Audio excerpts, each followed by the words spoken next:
خانم چطوره؟ خوب بهترن؟ بهتر میشه.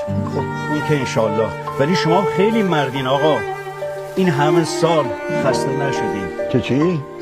آخه هر کی جای شما بود تا حالا اون دم دستگاه ازش جدا کرد.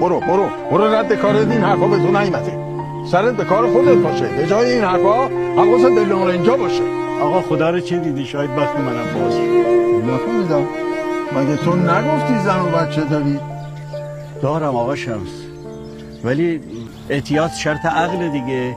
آدم باید یکی رو داشته باشه تو پیری و کوری پرستاریشو بکنه، کاراش انجام بده، به بچهش برسه، بلد باشه یه آمپول چیزی بده.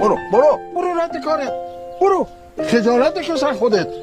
سر پیری و معرکه گیری چه حرفا؟ آمپولی چیزی به من بزنه. چه غلطهای زیادی میکنی ها.